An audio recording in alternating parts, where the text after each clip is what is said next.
दोस्तों नमस्कार, मैं मनोज कुमार शर्मा एक बार फिर आपके बीच में लेकर के वो बड़ी तकरार और रार जो बीच में चल निकली है कांग्रेस और भारतीय जनता पार्टी के बीच में। जी हां, एक तरफ जहां पर शमशानों से अभी तक चिताओं की राख ठंडी नहीं हो पा रही है, अभी तक उन दबी हुई रेतों में लाशों की गिनती नहीं हो पा रही है, लेकिन बेशर्म सरकार की पॉलिटिक्स देखिए।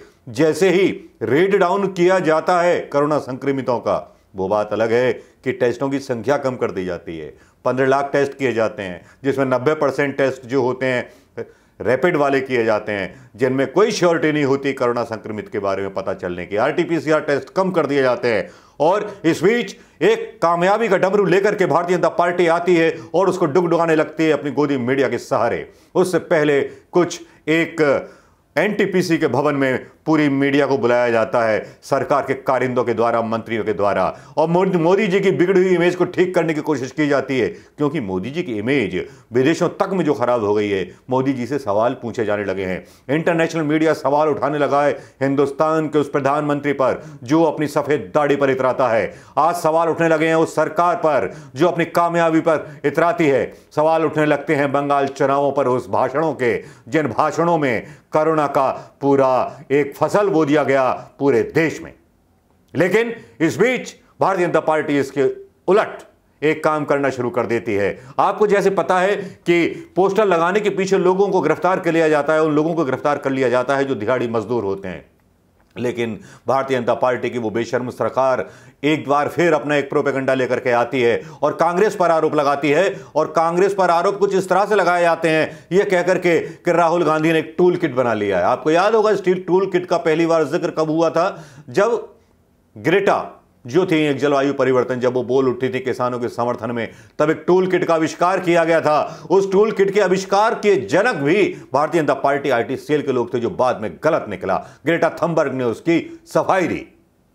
दोस्तों यही नहीं, अब फिर एक टूल किट को लेकर के आ गए, क्योंकि Bharatiya Janata party tool kit का आविष्कार गाहे बेगाहे करते रहती है। जब जब उसकी मतलब फजीयत होने लगती है तो एक टूल किट निकाल कर चली आती है। कुछ इसी तरह का टूल किट लेकर के आया संबित पात्रा, जिसने एक प्रेस कॉन्फ्रेंस की और उस टूल किट को जारी करते हुए उसने कहा कि राहुल गांधी ने एजेंडा फैला रखा है, कांग्रेस ने एजेंडा फैला रखा है कि विदेशी मीडिया में कैसे प्रधानमंत्री मोदी जी की इमेज को खराब किया जाए। भाई इमेज कैसे खराब हो सकती है? क्योंकि आपके सूचना प्रसारण मंत्रालय से चिट्ठी लिखी जाती है विदेशी मीडिया को, ऑस्ट्रेलिया को, जर्मनी को, कि यहां की रिपोर्ट जो है हमारे ढंग से दिखाइए, वरना जो है नुकसान हो जाएगा। ऐसी सरकार तो पहली बार देखी है जो विदेशी मीडिया में भी दबाव बनाने की कोशिश करती है, लेकिन विदेशी मीडिया इसको ठुकरा देता है। मैं बात कर रहा था टूल किट की, जिस टूल किट पर लेकर के आज रार हुई। संबित पात्रा ने आज आरोप लगाए और कांग्रेस ने कर ली एफआईआर की तैयारी। संबित पात्रा ने आरोप लगाया कांग्रेस पर कि एक टूल किट बना लिया है। देश इस वक्त, कहता है संबित पात्रा, देश इस वक्त कोरोना वायरस की दूसरी लहर का सामना कर रहा है, लेकिन इस संकट से दूर राजनीतिक दलों में जुबानी जंग छिड़ी हुई है। मंगलवार को भारतीय जनता पार्टी के प्रवक्ता संबित पात्रा ने कांग्रेस पर आरोप लगाया कि एक टूल किट के जरिए इस संकट के वक्त में प्रधानमंत्री नरेंद्र मोदी को बदनाम करने की साजिश चल रही है। अब कांग्रेस ने इस आरोप को झूठा करार दिया और संबित पात्रा पर एफआईआर कराने की बात कह दी। लेकिन अब संबित पात्रा पर एक सवाल उठता है कि राहुल गांधी को क्या पड़ी उनकी इमेज खराब करने की? भैया पीएम केयर फंड के क्या जो वेंटिलेटर आए थे कि राहुल गांधी लेके आए थे जो खराब निकल रहे हैं? और जितना मिसमैनेजमेंट चल रहा है, दवाइयां, जो बीमारी आती है, ब्लैक फंगस आ गया, उसकी दवाइयां शॉर्टेज हो जाती हैं। यूपी में ब्लैक फंगस का नाम लिया जाता है सिर्फ मध्य प्रदेश में कि ब्लैक फंगस की बीमारी चल निकली है, और ब्लैक फंगस के एम्फोसिटिन इंजेक्शन जो हैं वो कम हो जाते हैं, गायब हो जाते हैं मार्केट से। तो इस कालाबाजारी के अगर सिस्टम आप सही नहीं कर सकते तो फिर सरकार से इस्तीफा दे देना चाहिए, योगी को भी और मोदी को भी। जब पूरे सिस्टम को आपने कोलैप्स कर दिया, आप वैक्सीन की जिम्मेदारी नहीं ले पाए, वैक्सीन बनाने वाला आधार पूना वाला भाग जाता है, तो इसकी भी जिम्मेदारी के राहुल गांधी की है। लेकिन आप अपनी जिम्मेदारी नहीं लोगे। आप जिम्मेदारी लोगे तो अपनी बड़ी हुई दाढ़ी की, जिसकी रखवाली बहुत जरूरी है। दाढ़ी का एक एक बाल जिस तरह से आप अपनी उसकी सुरक्षा करते हो, काश इस तरह की सुरक्षा अपने देश के नागरिकों की होती प्रधानमंत्री मोदी जी। लेकिन नहीं, आपको अपनी छवि की चिंता है, उस गर्व की चिंता है। दाढ़ी से मतलब इमेज का है, गलत मतलब ना निकालें इसका। उस इमेज का है जिस इमेज को आप बचा रहे हैं मीडिया के पर्दे के पीछे, जहां पर राजीव गौड़ा फिर रिएक्ट करते हैं कांग्रेस के नेता। बीजेपी कोविड के मिसमैनेजमेंट को लेकर टूल किट का फर्जी प्रोपेगेंडा चला रही है, आरोप कांग्रेस पर लगा रही है। जेपी नड्डा और संबित पात्रा के खिलाफ एफआईआर दर्ज कराने की बात कही जा रही है और बहुत ही तगड़ा हल्ला बोला है। और देखिए संबित पात्रा ने क्या लिखा, tool kit are not alien to the Congress and they are ecosystem. In fact, a substantial part of their energy goes into making them. Here is a toolkit on the Central Vista. They make one toolkit of the other every week, and when exposed, they deny it. क्या वो इसका इनकार करेंगे? फिर वो एक फर्जी एक टूलकिट सेंट्रल विस्टा पर लेकर के आते हैं, जो फर्जी डॉक्यूमेंट होता है, फर्जी डॉक्यूमेंट जारी किया जाता है, जिसका पुरजोर विरोध करती है कांग्रेस। और इसका विरोध ट्विटर पर भी चल निकलता है। ट्विटर पर चल निकलता है कुछ इस तरह से कि संबित पात्रा के सारे दावों की हवा निकाल दी जाती है। मालविका अविनाश नाम के ट्विटर हैंडल से होता है, block bats respond only if IOIC is targeted, priority of friends, Indian strains, really Modi strain, which country do these follows want to fight their next election in shameful. उनको पूरा लिखा जाता है। जब फैक्ट चेक किया जाता है तो ये सारी चीजें बेकार निकलती हैं जो डॉक्यूमेंट जारी करते हैं भारतीय जनता पार्टी के संबित पात्रा, और इसी को लेकर के कांग्रेस जो है हमलावर हो जाती है। लेकिन एक प्रश्न यहां यह भी उठता है, जहां एक तरफ संबित पात्रा यह कह रहे हैं कि प्रधानमंत्री मोदी को बदनाम करने की कोशिश की जा रही है, क्या यही आरोप उल्टा भारतीय जनता पार्टी पर नहीं लगाया जा सकता? क्योंकि भारतीय जनता पार्टी की सरकार जिस तरह से मरीजों की सहायता करने वाले लोगों को जेल में डाल रही है, एक एक करके तानाशाह रवैया अपना रही है, तो क्या प्रधानमंत्री मोदी जी सवालों के घेरे में नहीं आते? क्या प्रधानमंत्री मोदी जी कोरोना की जलती हुई चिताओं के जिम्मेदार नहीं? क्या प्रधानमंत्री मोदी जी देश की गिरती हुई इकोनॉमी के जिम्मेदार नहीं? लेकिन दोस्तों, इससे ज्यादा मैं क्या कहूं, इससे ज्यादा जो कहा जा रहा है वो कांग्रेस के नेताओं के द्वारा कहा जा रहा है। और अब शाम होते होते जो मेरे पास खबर है, टूल किट केस में कांग्रेस की दिल्ली पुलिस अफसर को चिट्ठी लिखी गई है। नड्डा पात्रा समेत कई बीजेपी नेताओं पर एफआईआर की मांग की गई है, जिसमें संबित पात्रा, स्मृति ईरानी, बीएल संतोष समेत बीजेपी के कई नेता के खिलाफ एफआईआर दर्ज करने की मांग की गई है। इसमें रविशंकर प्रसाद भी शामिल हो जाते हैं। रविशंकर प्रसाद तो सबसे पहले कूद के आते हैं। स्मृति ईरानी क्यों नहीं आएंगी? स्मृति ईरानी को अमेठी में मरने वाले 30 लोग नहीं दिखाई देते जो कोरोना से मर गए? अमेठी गई भाड़ में, लेकिन बचाना है मोदी जी की इज्जत को। तो फिर कहां बचा देश का सवाल? यहां केवल एक व्यक्ति बन गया है जिसका नाम है मोदी। मोदी ही देश है क्या? देश के 125 करोड़ लोग जिन्होंने आपको वोट दिया, क्या वो आपके लिए कुछ महत्व नहीं रखते? कुछ भी महत्व नहीं रखते आपके लिए। आपको केवल मोदी की इमेज की चिंता है, चाहे देश मरे मर जाए, देश गड्ढे में जाए चला जाए। लेकिन इस पर एक प्रतिक्रिया आती है पवन खेड़ा की। क्या प्रतिक्रिया आती है वो मैं यहां सुनवाना चाहूंगा दोस्तों, वो जरूर सुनिएगा। शुरू करें। नमस्कार दोस्तों, पूरे देश में जो हाहाकार मचा है उससे कोई भी व्यक्ति, विश्व का कहीं भी कोने में कहीं भी बैठा हुआ व्यक्ति ना वाकिफ नहीं है। सब वाकिफ है, सब देख रहे हैं कि भारत में हो क्या रहा। जो एक चीज प्रधानमंत्री को सबसे ज्यादा प्रिय है वो है अपनी एक नकली छवि। मैं पहले सिर्फ छवि बोलता था, लेकिन अब हम सबको ये स्पष्ट तौर पे पता है कि वो एक नकली छवि। उस नकली छवि को बचाने के लिए वो 18 घंटे, 20 घंटे, 24 घंटे, 24 में से 48 घंटे काम करने को तैयार होंगे। काम क्या होगा? उस नकली छवि को बचाए रखना। देश की चिंता नहीं होगी, कोरोना से जो लोग मर रहे हैं उनकी चिंता नहीं होगी, ऑक्सीजन के लिए लोग त्राही त्राही कर रहे हैं उनकी चिंता नहीं होगी, दवाई नहीं दे पाएंगे, अस्पताल नहीं दे पाएंगे, वैक्सीन नहीं दे पाएंगे, कोई चिंता नहीं होगी। चिंता एक बात की होगी कि विश्व में वो गुरु का दर्जा मिल जाए उन्हें, नकली वैक्सीन गुरु का दर्जा मिल जाए। आप पर जब सवाल उठाए जाते हैं या आप पर कोई आरोप लगता है तो दो तरीके होते हैं। जो एक स्वच्छ, एकदम स्पष्ट तरीका है जो सबके सामने है, आप जवाब दीजिए, हर सवाल का उत्तर दीजिए, और अगर गलती की है आपने तो गलती स्वीकार करिए, गलती सुधारिए और आगे बढ़िए और देश को भी आगे बढ़ाइए। लेकिन दूसरा तरीका क्या होता है? वो है भारतीय जनता पार्टी का टूल किट। वो क्या है भारतीय जनता पार्टी का टूल? आप पिछले 7 साल से देख रहे हैं कि अगर नौजवानों ने आवाज उठाई फीस वृद्धि के खिलाफ, एक टूल किट आ जाता है। किसानों ने आवाज उठाई काले कानूनों के खिलाफ, टूल किट आ जाता है। देश के बुद्धिजीवी वर्ग ने आवाज उठाई, टूल किट आ जाएगा। वो मीडिया जो निडरता से, ईमानदारी से अपना काम करने की आज भी हिम्मत दिखा रहा है, उनके खिलाफ भी एक टूल किट आ जाएगा। वो देश में बैठा हो मीडिया, कहीं भी बैठा हो। आज भारतीय जनता पार्टी का घिनौना चेहरा एक बार फिर सबके सामने स्पष्ट तौर पे आ गया। जो कार्यकलाप इनके हैं कि जवाब देना नहीं, गलतियां करते रहना, गलतियां दोहराते रहना, गलतियां मानना नहीं, और जो आप पर उंगली उठाए कि साहब आप ये गलत कर रहे हैं, उसको बदनाम करना। इन कार्यकलापों के चलते आज देश की स्थिति है। इस वजह से आज देश की यह हालत है कि हर घर में मातम है, हर घर में दुख है, बीमारी है, चिंता है। एक बौने को कद्दावर बनाने के लिए कितना हद तक गिरोगे आप, यह बता दीजिए। नहीं बन सकता वो कद्दावर, वो बौना है, बौना रहेगा। देश उसकी कीमत क्यों चुकाए? क्योंकि आप एक बौने को कद्दावर बनाने पर तुले हुए हैं। देश वो कीमत नहीं चुकाएगा।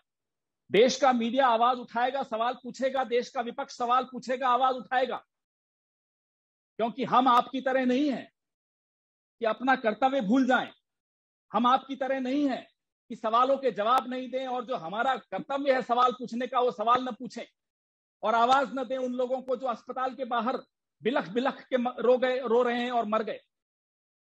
शमशान घाट के बाहर लाइनें लग गई, हम उनको आवाज न दें। हम ऐसा काम नहीं करेंगे, हम अपना कर्तव्य निभाएंगे। आप हमें चुप नहीं करा सकते। कितना ही टूल किट ले आइए, कितना ही झूठ बोल दीजिए, कितना ही फरेब कर लीजिए, कितनी ही मक्कारी कर लीजिए। आज भारतीय जनता पार्टी का टूल किट सबके सामने है। एक फर्जी कागज, मैं दोहराता हूं, मेरे साथ बैठे हैं हमारे रिसर्च डिपार्टमेंट के चेयरमैन राजीव गौड़ा जी, प्रोफेसर राजीव गौड़ा जी, प्रतिष्ठित प्रोफेसर हैं। मेरे साथ हैं हमारे सबके प्रिय रोहन गुप्ता जी, हमारे चेयरमैन सोशल मीडिया के, यह भी आपसे मुखातिब होंगे। अमन, हमारे वकील, मजबूत नौजवान वकील अमन पवार हमारे साथ हैं। आप हैरान होंगे कैसे एक फर्जी कागज को कांग्रेस का दिखाते हुए, हमारे लेटर हेड को फोर्ज करते हुए, रिसर्च डिपार्टमेंट के लेटर हेड को फोर्ज करते हुए, आज एक सुबह से सोशल मीडिया और मीडिया में एक माहौल बनाने की कोशिश की जा रही है कि कैसे साहेब की ऊपर जो उनकी छवि पर जो आंच आ रही है, कैसे लोगों का ध्यान उससे हटे, कैसे सारे टेलीविजन पे यही डिबेट हो, टूल किट आ गया जी, टूल किट आ गया जी, और डिबेट्स बंद हो जाएं। कोरोना से जो महामारी से जो लोग मर रहे हैं, जो लोग तड़प रहे हैं, परेशान हो रहे हैं, उस सब से ध्यान हट जाए। ध्यान हटाने का काम पिछले 7 साल में अगर कोई सीखना हो किसी से, तो वो बौनों की इस सरकार से है, जो अपने आप को कद्दावर साबित करने में तुले हुए। ऐसे कोई कद्दावर नहीं होता मोदी जी, उसके लिए कुछ करना पड़ता है। ये जो आप कर रहे हैं ना, इससे कोई कद्दावर आज तक नहीं हुआ।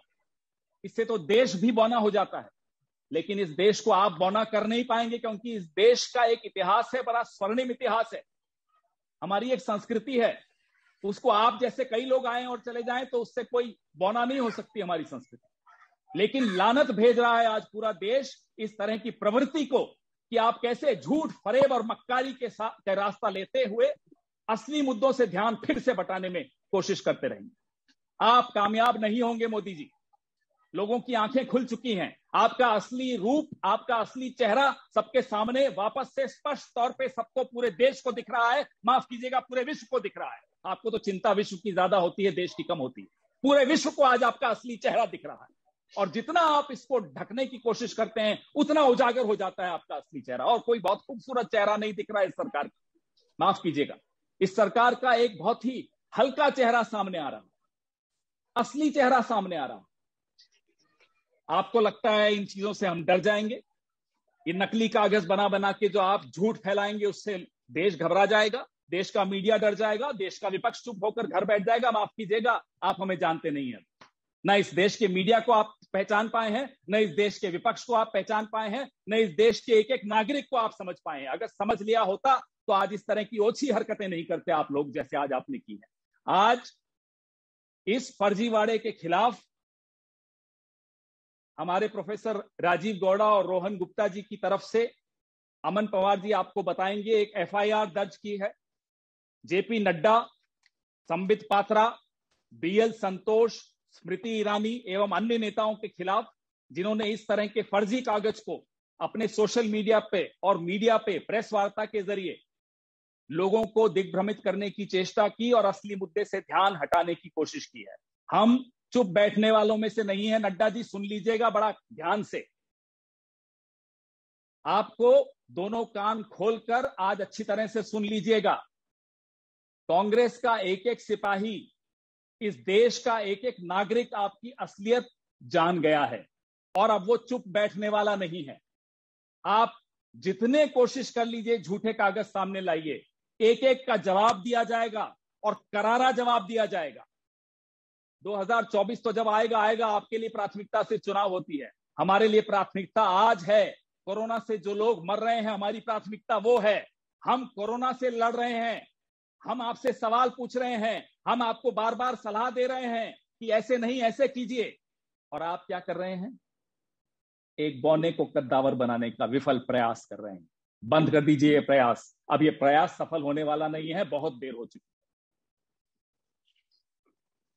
आपके सवाल, उनका स्वागत है। अमन जी, एफआईआर आपके पास है, आप एफआईआर भी प्रणव जी के साथ साझा कीजिए ताकि वो भी हम रिलीज कर सकें। नमस्कार, हाँ मैं संतोष ठाकुर नवारस से। मेरे को दो सवाल पूछते हैं। एक तो संबित पात्रा जी ने जो प्रेस कॉन्फ्रेंस की है उसमें ये बोला है कि कुछ हॉस्पिटल्स थे जो कांग्रेस के समर्थक थे, उन्होंने बेड को आरक्षित कर लिया था और ये कहा था कि जो इंडियन यूथ कांग्रेस को टैग करके करे उन्हीं को करे। लेकिन मैं खुद अपना एक केस बता रहा हूं, मैंने टैग किया था और जो हमारे हिंदुस्तान समाचार के चीफ फोटोग्राफर है गणेश बिष्ट, उनको जो है सरकारी हॉस्पिटल में एडमिशन कराया था।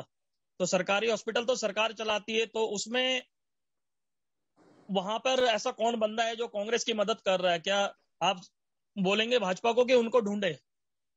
जी, अगला सवाल आपका। दूसरा सर, मेरा सवाल ये है कि जिस तरह से ये टूल किट की बात आ रही है, पहले एक दिशा रवि के मामले में भी टूल किट, तो एक नया वर्ड हमारे सामने आ रहा है। तो क्या आपको लग रहा है कि भाजपा को ये लग रहा है कि भाई माहौल उनके खिलाफ बन रहा है, इसलिए कांग्रेस के खिलाफ आरोप लगाओ जिससे कि ध्यान हटे? भाई दोनों सवाल यही तो भारतीय जनता पार्टी का टूल किट है। हम भी उन्हीं का शब्द उन पर इस्तेमाल कर लें। जब आपको लगे कि आप सिचुएशन के स्थिति आपके नियंत्रण में नहीं है, जमीन आपके पांव के नीचे से खिसक रही। पवन खेड़ा की प्रतिक्रिया सुन ली हुई और इससे आपको लग गया होगा कांग्रेस जिस तरह से अब हमलावर हुई है, इसके लिए पहले ही हमलावर कांग्रेस को हो जाना चाहिए था। लेकिन चलिए, देर आए दुरुस्त आए, लेकिन सही टाइम पर सही कार्रवाई। संबित पात्रा का झूठ पकड़ा गया, भारतीय जनता पार्टी के नेताओं का झूठ पकड़ा गया और लाइज एक्सपोज हो गए और सही टाइम पर आकर के उनका झूठ खोलना जरूरी था। और एक सोशल मीडिया के माध्यम से ही सही, लेकिन झूठ खुला तो सही, भले ही गोदी मीडिया इसको दिखाए ना दिखाए, लेकिन कोई फर्क नहीं पड़ता। लेकिन देश की जनता को पता है कि गोदी मीडिया की हकीकत क्या है, क्योंकि विदेशी मीडिया में भी गोदी मीडिया के बारे में क्या क्या कहा जाता है, बस मैं बता नहीं सकता आपको। दोस्तों कैसे लगा ये खबर, कैसे लगी ये वीडियो, शेयर करना मत भूलिएगा और कमेंट करना तो कतई मत भूलिएगा। नमस्कार, जय हिंद दोस्तों।